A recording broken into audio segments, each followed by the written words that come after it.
Selamat malam pemirsa, Anda menyaksikan Prime Talk Tajam Mendalam bersama saya Zilvia Iskandar. Jelang pelantikan Presiden dan Wakil Presiden pada Minggu 20 Oktober 2019, berbagai pengamanan telah dilakukan oleh aparat negara. Mulai dari penambahan personil TNI Polri hingga larangan untuk tidak mengadakan aksi unjuk rasa sampai hari pelantikan.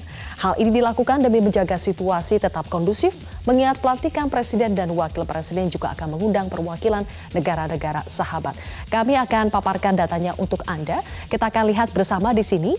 Dari kepolisian dan juga TNI telah menyiapkan 30.000 personil gabungan TNI Polri untuk mengamankan Ring 1 dan Ring 2 di gedung DPR MPR pada saat pelantikan nanti pada Minggu 20 Oktober 2019.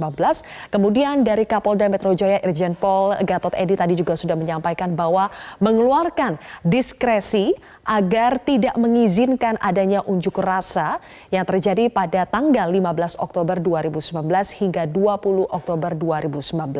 Seperti apakah proses pengamanan TNI Polri jelang pelantikan Presiden di gedung MPR DPR? Informasinya akan disampaikan oleh rekan Febrian Ahmad dan Nur Isnahullah berikut ini. Jelang pelantikan Presiden dan Wakil Presiden yang akan digelar pada 20 Oktober 2019 di Kompleks Parlemen Senayan, sejumlah peningkatan pengamanan sudah mulai terlihat dan juga dilakukan di sekitar Kompleks Parlemen Senayan. Salah satunya dilakukan di Jalan Palmerah Timur yang letaknya tepat berada di belakang Kompleks Parlemen Senayan. Sejumlah petugas dari kepolisian dan juga TNI sudah mulai terlihat berjaga-jaga dan juga melakukan penjagaan di sekitar sini. Bahkan serangkaian kawat berduri juga sudah mulai terlihat di belakang pagar atau tepat di depan pagar DPR dan juga MPR Republik Indonesia ini, namun masih belum dipasang, masih menunggu instruksi selanjutnya.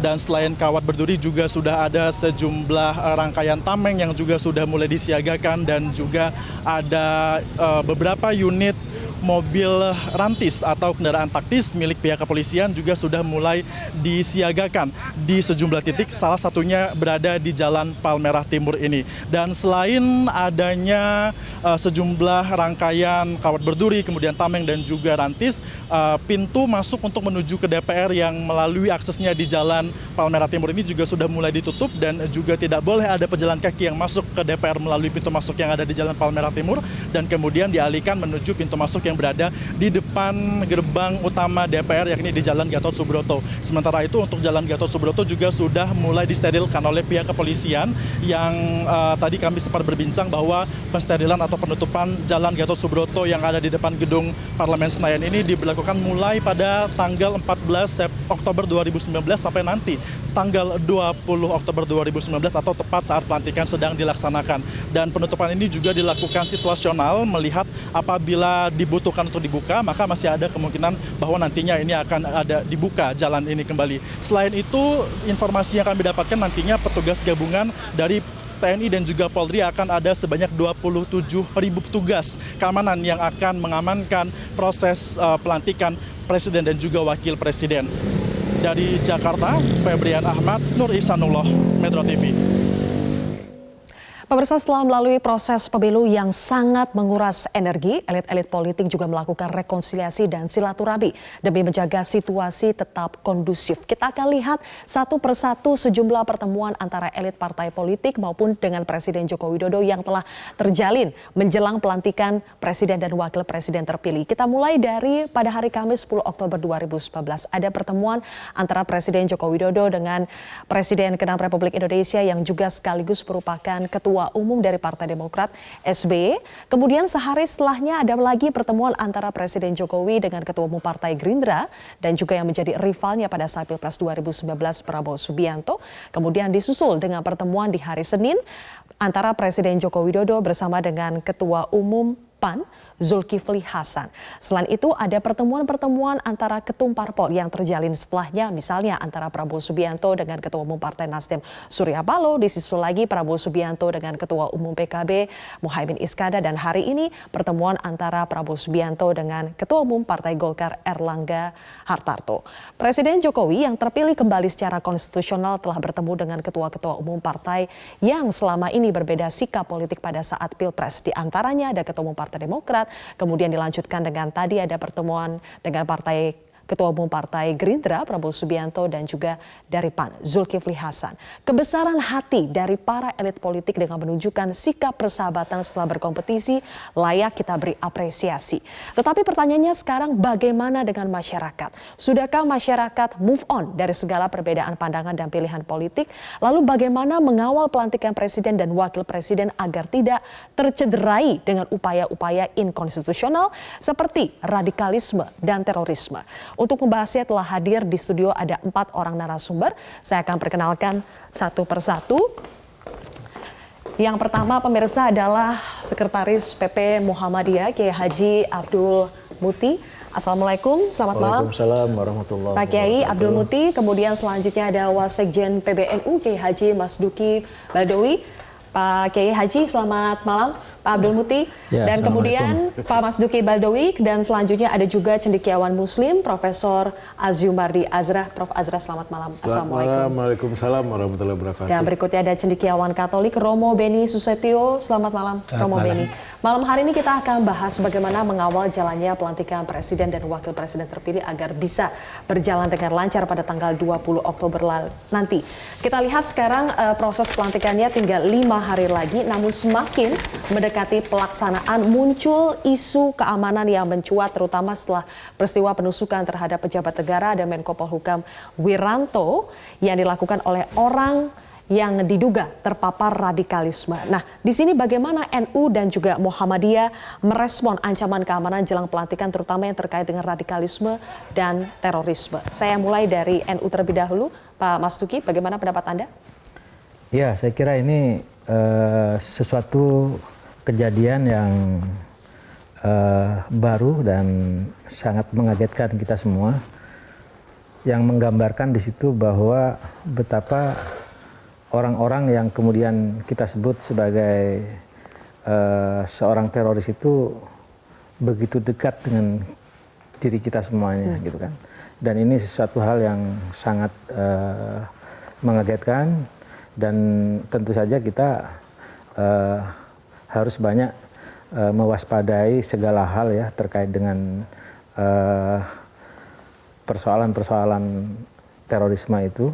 Dan pendekatannya saya kira tidak hanya pendekatan yang diorientasikan pada pendekatan yang sifatnya hilir, yaitu pendekatan keamanan.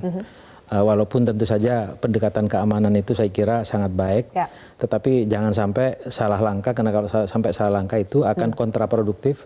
Umat Islam akan mudah tersinggung kalau penanganan terhadap masalah ini bisa salah langkah atau salah tangkap. Jadi pendekatan yang efektif, yang tepat, produktif itu seperti apa, Pak Kiai? Ya, saya kira komprehensif antara pendekatan yang sifatnya dihilir, tapi juga harus pendekatan di tingkat hulu. Dan di tingkat hulu itu justru yang saat ini menurut pandangan kita di Nahdlatul Ulama itu negara agak abai untuk menangani persoalan-persoalan terorisme di tingkat Abainya hulu. Bagaimana ini? Abainya adalah bahwa sampai saat ini misalnya kita tidak pernah banyak menganggap bahwa sebenarnya hal yang utama di dalam persoalan terorisme itu, dalam penanganan jangka panjang itu justru adalah hal yang terkait dengan lingkungan keluarga kita, adalah hal yang terkait dengan pendidikan kita, gitu ya.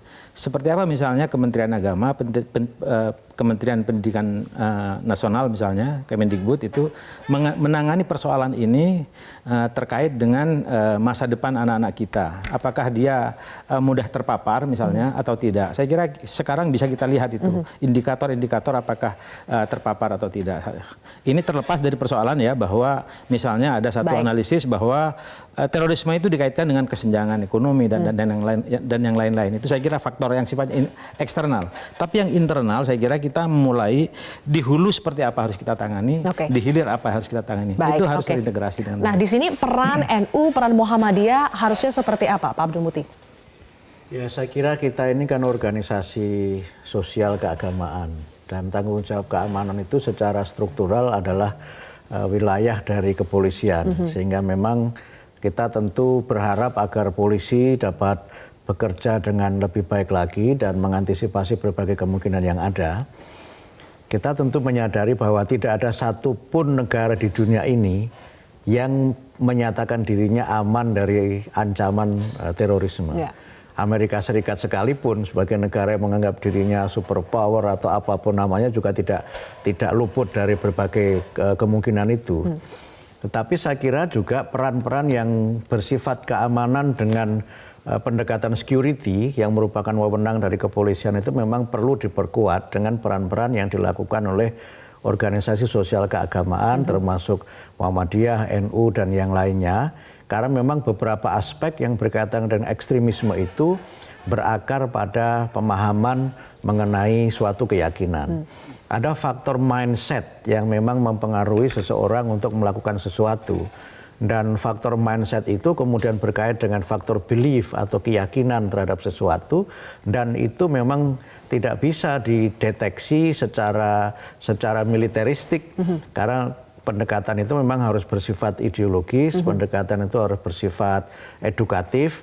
Dan ini adalah wewenang yang saya kira kepolisian bisa bekerja sama dengan ormas-ormas sosial keagamaan dalam kaitannya dengan berbagai kemungkinan dan berbagai fenomena atau sinyalemen mengenai ekstremisme dan terorisme itu. Iya, sampai sekarang masih ada kelompok-kelompok yang mungkin karena beliefnya tadi, keyakinannya tadi, masih berupaya untuk merongrong NKRI dan juga menyerukan khilafah. Bagaimana seharusnya pandangan NU, Muhammadiyah maupun tokoh agama, tokoh masyarakat terhadap kelompok-kelompok yang masih eksis yang menganut paham negara anti Pancasila, Prof. Azra? Ya, yang pertama saya kira pelantikan presiden dan wapres ini harus dikawal oleh seluruh bangsa Indonesia, ya, karena ini kan tugas nasional, ya.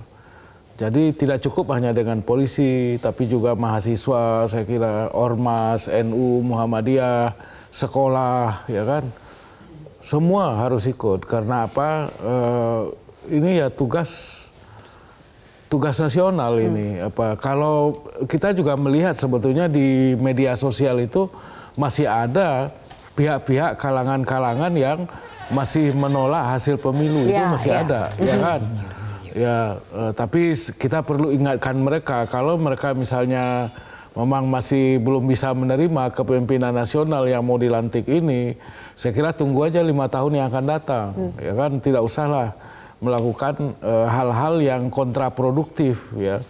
Indonesia selama ini sudah memberikan contoh yang sangat baik bagaimana antara demokrasi dan Islam yang dianut oleh mayoritas penduduk di Indonesia ini kompatibel. Dan Indonesia menjadi contoh dari sedikit negara muslim, negara yang berpenduduk mayoritas muslim yang bisa berhasil dengan demokrasinya gitu. Ya. Jadi tadi saya lihat juga beredar itu di media sosial, katanya kalau Islam itu agama damai, kenapa kok di Timur Tengah ribut terus, berantem terus, berkelahi terus. Nah, saya kira dalam konteks itulah, saya kira ini menjadi tantangan bagi umat Islam Indonesia secara keseluruhan untuk membuktikan bahwa Islam itu memang damai. Sehingga kemudian pelantikan presiden dan wakil presiden pun juga berlangsung dengan damai. Kemarin pun pemilunya juga berlangsung dengan damai. Baik pilpres maupun pileknya berlangsung dengan damai. Nah, sekarang ini tahap akhir pelantikan presiden dan wakil presidennya ya juga harus damai. Sehingga kemudian apa yang beredar di media sosial tadi itu bisa terbantahkan bahwa ada loh kaum muslimin dalam jumlah yang sangat besar bisa hidup dengan damai, berpolitik dengan damai, kemudian melantik presiden dan wakil presidennya dengan damai. Oke, bagaimana pandangan dari Romo Beni? Ya, saya melihatnya gini loh, bahwa mengawal pelantikan ini kan tugas sejarah ya. Jadi tugas setiap masyarakat Indonesia dan bangsa. Karena apa? Indonesia sebagai demokrasi terbesar yang sudah menjalankan amanat demokrasi dan berlangsung damai. Ini kan prestasi luar biasa. Dan saya yakin lah pelantikan ini akan damai dan akan memberi harapan baru ya. Karena apa? Dalam sejarah tidak mudah konsolidasi demokrasi dengan masyarakat yang di sukunya itu kan yang hampir ribuan. Ya? Itu keren, itu nggak mudah mengolah itu. Tadi ini sebenarnya rahmat yang disyukuri. Jadi ini kan kemenangan rakyat gitu. Jadi kalau kita mengoyak-ngoyak sejarah, berarti kan kita melukai daulat rakyat itu loh. Tetapi kenyataan bahwa rakyat yang masih memiliki perbedaan pandangan dan tidak bisa menerima keputusan itu sampai sekarang masih ada. Masih ada, dan itu kan kelompok kecil. Dan kelompok kecil itu kan biasanya nyaring itu biasa. Tetapi dalam logika demokrasi, ya harus tunduk dong. Tunduk dengan mekanisme. Kalau tidak puas, ya tunggu 5 tahun. Gitu loh. Lah ini kita belajar tentang demokrasi. Demokrasi itu apa sih? Yaitu orang mau menerima sebuah proses mekanisme. Ya yang menang ya harus diterima, ya kalah juga harus menerima. Maka dalam demokrasi prinsipnya adalah bagaimana yang kalah menghormati. Dan itu terjadi kan hari ini. Silaturahmi, ini kan bagian dari itu. Selanjutnya. Jadi, elitnya sudah rukun kok. Betul. Masa yang bawahnya elitnya rukun? Sudah rukun, sudah terjadi pertemuan demi pertemuan. Pertemuan. Tapi apakah pesan rekonsiliasi itu tersampaikan hingga ke akar masyarakat, ke akar rumput? Kita akan bahas nanti. Pemirsa, tetaplah bersama kami di Prime Talk. Sebagai kandidat Cawapres dan Pak Prabowo sebagai kandidat Capres, itu kita harapkan memberikan pesan yang positif bagi dunia internasional bahwa politik di Indonesia stabil dan nyaman. Sukses. Ini hajat merah putih, hajat Indonesia, hajat kita semua. Oleh karena itu harus meriah, sukses, aman, tentram, dan ini akan dilihat dunia internasional bahwa semakin waktu ya demokrasi kita tambah bagus, tambah matang gitu, perlu. Oleh karena itu ini menjadi tanggung jawab kita semuanya. Maka hari ini rapat koordinasi kan. Pertemuan demi pertemuan silaturahmi politik terjadi menjelang pelantikan presiden dan wakil presiden terpilih. Apa maknanya untuk masyarakat? Pak Abdul Muti, kalau kita lihat bagaimana pertemuan demi pertemuan terjadi, apakah upaya rekonsiliasi ini efektif? Ya, kami mengapresiasi pertemuan-pertemuan dan silaturahim yang dilaksanakan oleh para tokoh politik yang berlangsung akhir-akhir ini. Saya kira ini sebuah ikhtiar yang kami sangat berharap bisa menjadi penyejuk di tengah situasi yang sangat panas sekarang ini. Dan menurut saya ini juga sebuah keteladanan yang perlu menjadi bagian dari contoh masyarakat untuk mengikuti pemimpinnya.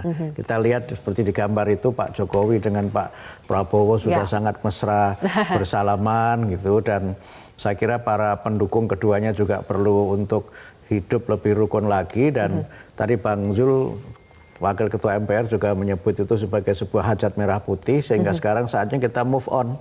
Bahwa kemarin ada beda pilihan dan sebagainya, itu konsekuensi dari proses demokrasi yang harus kita lalui. Tetapi pelantikan presiden wakil presiden itu bukan hajat partai politik, bukan hajat orang per orang, tapi ini adalah hajat seluruh rakyat Indonesia.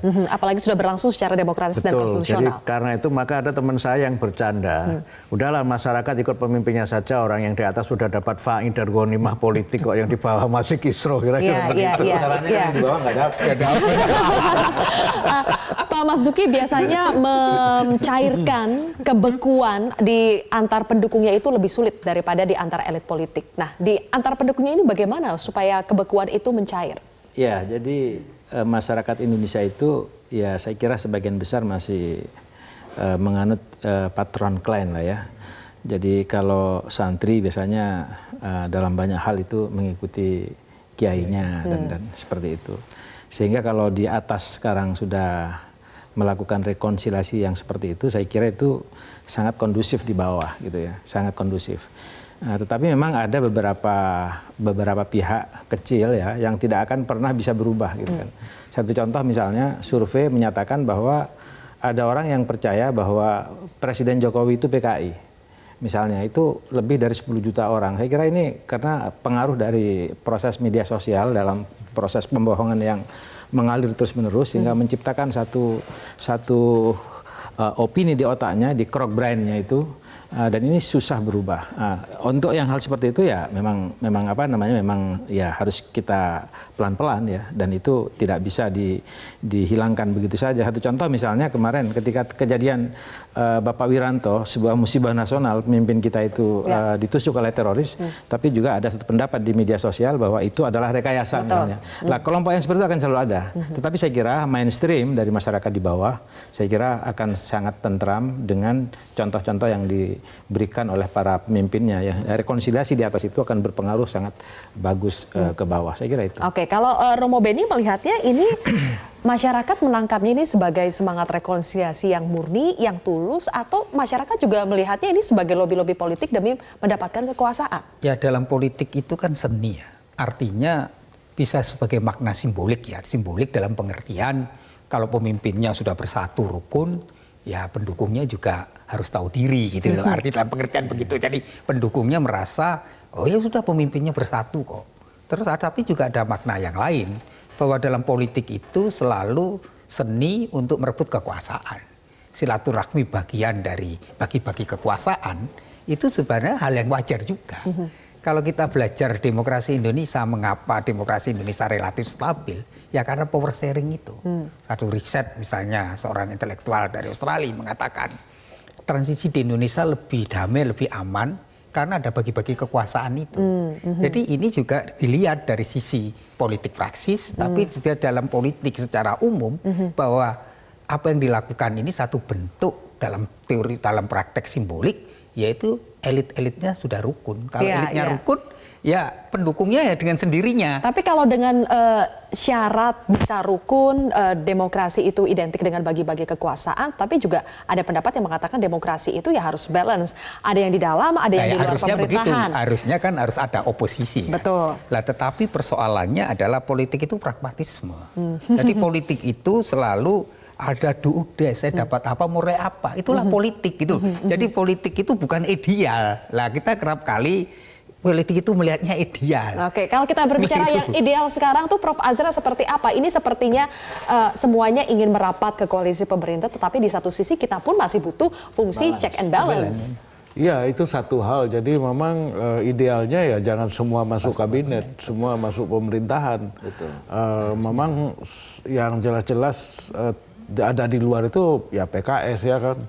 PAN belum menentu gitu, belum begitu jelas posisi PAN apakah diajak dalam pemerintahan atau tidak, walaupun PAN-nya siap gitu. Tapi yang jelas tegas mengatakan berada di luar itu adalah PKS gitu. Jadi ini tentu tidak sehat, tidak begitu bagus untuk check and balance, untuk apa ya, untuk keseimbangan nggak cocok. Yang kedua saya kira silaturahim yang terjadi ini adalah mencerminkan sebetulnya pergeseran-pergeseran dalam koalisi-koalisi politik yang ada gitu. Dan ini kan kemudian menimbulkan mungkin gejolak-gejolak baru yang tersembunyi gitu. Misalnya maksudnya gimana nih? Misalnya hari ini misalnya dari kalangan PDIP bilang kepada Presiden Jokowi supaya dijelaskanlah format koalisinya itu kayak apa yang baru ini. Kalau Gerindra masuk, format koalisinya kayak apa? Dan bagaimana konstelasinya di dalam kabinet misalnya.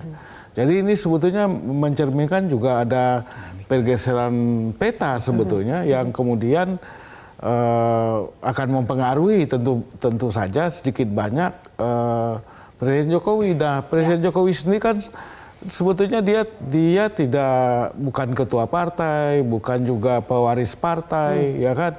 Sehingga kemudian bagaimanapun juga dia berkepentingan untuk mendapatkan dukungan yang lebih luas karena tidak bisa dia misalnya menggantungkan sepenuhnya pada partai yang dia selama ini dianggap berafiliasi ke sana. Tidak bisa dia sepenuhnya. Oleh karena itulah dia menyambut hangat kalau misalnya partai yang cukup besar yang lain seperti misalnya apakah Gerindra, apakah Golkar sepenuhnya mendukung Jokowi. Karena kemudian saya kira gini, kekuatan kontrol itu tidak seluruhnya harus ada di parlemen. Karena pilar demokrasi itu kan diantaranya ada masyarakat sipil dan ada media massa. Betul. Jadi saya kira juga bolehlah di tingkat partai politik itu terjadi sharing power begitu. Tetapi peran masyarakat sipil ini menurut saya tetap harus menjadi bagian dari kekuatan demokrasi. Maksudnya bagaimana itu? Kita lihat misalnya mahasiswa, ya, itu kan menjadi kekuatan masyarakat sipil yang kemarin sangat konsisten kaitannya dengan misalnya tapi undang-undang Pak Mukti, KPK hari ini gitu. kita baca itu 37 rektor mengancam kalau ada mahasiswa yang demo akan kena sanksi. Ya, nah, itu memang lagi ini juga situasi yang menurut saya memang harus juga kita jadikan sebagai sebuah kesadaran kolektif bahwa kebebasan berpendapat itu juga memang tetap harus menjadi bagian dari suasana kehidupan kebangsaan kita ini. Karena kalau kita kembali kepada semangat reformasi kan di antara di antara aspirasi yang diusung itu adalah bagaimana ada freedom dan ada kebebasan, walaupun tentu kebebasan bukan berarti tanpa batas. Oke. Yang kedua saya kira peran media massa Tapi ya. orang lupa ya, Itu juga sebenarnya penting. ada sekarang yang orang lupa, dunia maya itu juga punya peranan penting ya. Dan itu press itu kuat loh. Jadi kekuatan dunia maya di mana kekuatan personal itu bisa mempengaruhi opini, bisa mempengaruhi juga jadi sebagai kontrol gitu. Saya sih tidak terlalu takut ya kalau bahwa koalisi itu akan gemuk selama daya kritis masyarakat itu tetap terjamin ya. Artinya orang bisa menggunakan kekuatan-kekuatan media sosial menjadi alat kontrol itu. Tapi kita harus lihat dalam konteksnya begini. Mengapa konsolidasi partai-partai itu sangat penting? Karena Pak Jokowi membutuhkan suatu legalitas kuat untuk menghadapi tantangan global ini. Karena kita sekarang ini menghadapi krisis loh. Dan menghadapi krisis ini membutuhkan kestabilan betul. Kestabilan politik lah. Ini yang jaya kontrol. Sehingga dia ingin 55 tahun mendatang ini ada legisinya. Tetapi konsolidasi demokrasi di mana bergabungnya partai-partai politik itu tidak menjamin juga bahwa mereka itu akan setia. Cenderungan partai itu kan koalisinya cair. Cair lah itu. Itu tadi menyampaikan itu. belum ada pelantikan saja misalnya PDIP sudah menyoal ini koalisinya seperti apa. Lah itu harus cair itu. Baik. Itu. Menarik sekali untuk membahas bagaimana dinamisnya pergerakan politik kita pada hari ini. Nanti kita akan bahas lebih lanjut pemirsa. Prime Talk akan kembali usai jeda. Kami lanjutkan kembali pemirsa, masih menyangkut soal politik hari ini yang begitu dinamis. Pak Mas Duki, kalau kita lihat memang rekonsiliasi yang terjadi antara elit politik ini cukup membahagiakan. Tetapi situasi politik hari ini yang mesra bisa jadi besok tidak mesra lagi begitu kan. Sementara masyarakat jadi bingung melihatnya ini bagaimana sih, kemarin berantem, hari ini mesra, besoknya lagi mungkin bisa bertengkar lagi. Jadi kesulitan di mata masyarakat pun jadi membingungkan. Betul, saya kira tadi kita sudah berbicara mengenai pentingnya balance di dalam proses kita berpolitik dalam sistem demokrasi. Dalam konteks balancing demokrasi itu memang mestinya oposisi itu menjadi sangat penting dan mestinya ya tidak terlalu lemah. Membangun tradisi politik itu memang bukan sesuatu hal yang gampang.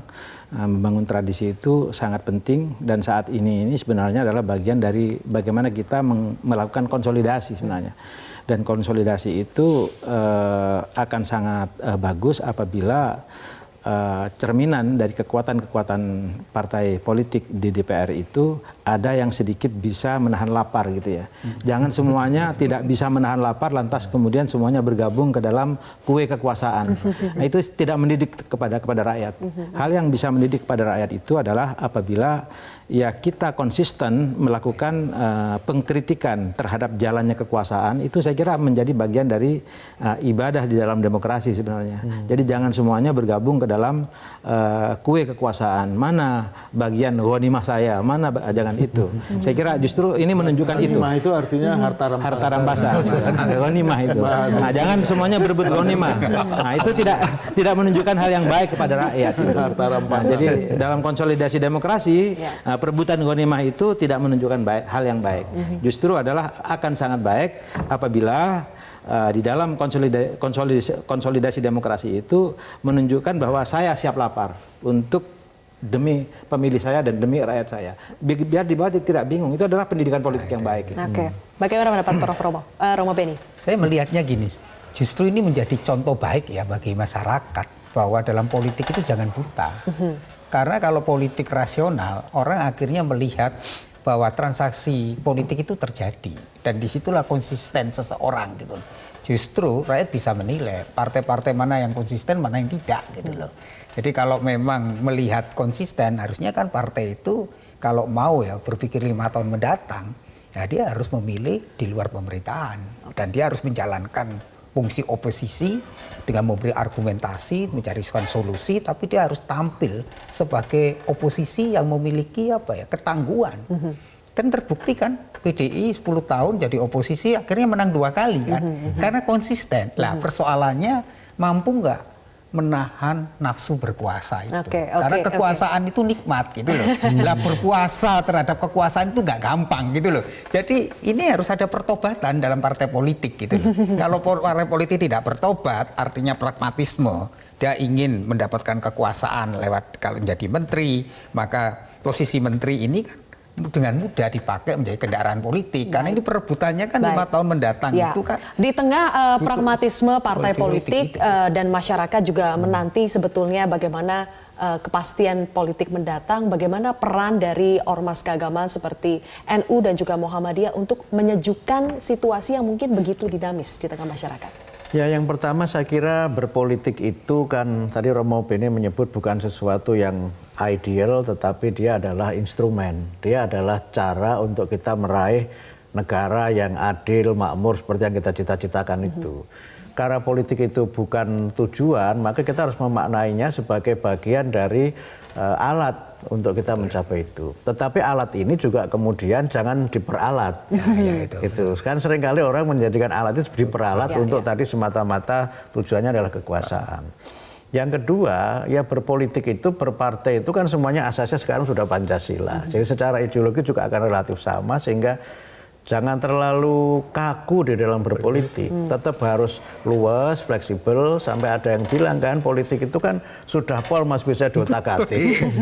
Jadi kita melihat waktu pilpres itu seperti apa kan, head to head itu, seperti terjadi dua kutub yang seakan-akan ini. Tapi sekarang sudah luas ini. Nah makanya itu diberikan contoh bahwa politik itu sudah pol masih bisa diotak-atik itu. Dan karena itu maka yang sekarang ini terjadi juga menurut saya harus kita maknai sebagai sebuah langkah awal untuk kita menunjukkan kepada publik bahwa berbeda pandangan berbeda pilihan itu tetap dalam satu kerangka Indonesia yang Bhinneka Tunggal Ika, dalam kerangka negara Pancasila, dalam kerangka NKRI, dan karena itu maka kepentingan negara itu harus diutamakan di atas kepentingan partai, pribadi, dan golongan. Dan saya kira kalau koalisi itu dilakukan, saya berharap kepentingannya adalah kepentingan bangsa dan negara, bukan kepentingan apa tadi Fa'in dan Ghanimah itu. Baik, kita masih ada segmen lagi, pemirsa, kami masih akan jeda terlebih dahulu. Prime Talk akan kembali usai jeda. Baik, pemirsa, kita masih dengan tema mengawal pelantikan Presiden dan Wakil Presiden terpilih pada tanggal 20 Oktober nanti. Polda Metro Jaya ini mengeluarkan diskresi melarang adanya aksi unjuk rasa dalam bentuk apapun dari tanggal 15 Oktober sampai pada hari pelantikan nanti. Apakah langkah ini tepat menurut Anda, Prof. Azra? Ya, saya kira untuk menghindari resiko yang muncul ya kita bisa memahami lah, walaupun pengamat asing akan melihat ini gejala otoritarianisme. Tapi kalau kita lihat demo-demo kemarin itu kan memang ujung-ujungnya anarki. Karena apa? Karena ada penyusup, ada yang memakai pakaian anak SMA, ya kan, ada macam-macam lah yang kemudian susah. Apalagi kemudian mungkin sebagian polisinya nggak bisa menahan diri, akhirnya terjadilah kekerasan. Nah, jadi memang cukup besar resikonya kalau misalnya demo dibiarkan, itu memang besar resikonya. Tapi ya karena ini menyangkut masa depan negara bangsa Indonesia, kalau presidennya dan wakil presidennya tidak bisa dilantik karena adanya huru hara, kekacauan dan sebagainya, itu kan lebih gawat lagi gitu. Jadi oleh karena itu kita bisa pahamilah alasan-alasan seperti itu. Walaupun sebetulnya di kalangan masyarakat, di kalangan sekolah ya sebetulnya ada upaya-upaya supaya demo, kalau mau demo ya silakan demo tapi yang tertib. Tapi kan dalam kenyataannya tidak, ya kan, walaupun Mendikbud mengeluarkan edaran supaya jangan demo, pelajar-pelajar juga tetap demo. Jadi oleh karena itu langkah kepolisian untuk mengamankan pelantikan presiden dan wapres ini bisa kita pahami lah. Gitu. Ada potensi ancaman tetapi juga ada harapan ini, Pak Mas Duki, kalau kita lihat bahwa pasangan terpilih saat ini gabungan antara nasionalis dan santri. Harapan seperti apa yang bisa kita lihat dari adanya pasangan nasionalis santri ini? Saya kira ini pasangan yang ideal ya, dan ini pasangan lama sebenarnya. Kekuatan nasionalis dengan kekuatan santri itu sebenarnya sudah sejak lama menjadi sebuah pasangan koalisi. Kalau kita lihat misalnya mulai dari pemilu awal ya, pemilu 55, saya kira ini adalah sebuah pasangan yang kedepannya juga saya kira akan menjadi kekuatan Islam moderat di Indonesia. Yang tadi sudah kita sebutkan bahwa tidak banyak negeri muslim yang bisa menghubungkan, memberikan satu jembatan yang baik bagaimana demokrasi dan paham keagamaan itu menjadi sebuah kekuatan di sini, sementara di tempat yang lain masih berbunuh-bunuhan oleh sebab yang sama. Nah, jadi ini saya kira satu hal yang bisa kita jadikan contoh yang baik bahwa Indonesia ini asalkan umat Islam saya kira bisa kita ubah visinya, tidak terjebak di dalam pro kontra hal-hal yang terkait dengan hukum-hukum yang sifatnya mikro di kalangan umat saling menyalahkan, tetapi bagaimana bisa berkompetisi untuk membangun peradaban ke depan, melihat negara-negara yang lain sudah maju gitu ya, maka masyarakat Islam di Indonesia ini akan bisa maju karena memang fondasi dasarnya saya kira sangat kuat. Itu yang pertama. Yang kedua saya kira yang paling pokok memang bagaimana tadi kalau kita bicara konsolidasi demokrasi, sebenarnya yang paling pokok itu agar kita jangan terjebak lagi dengan prosedural.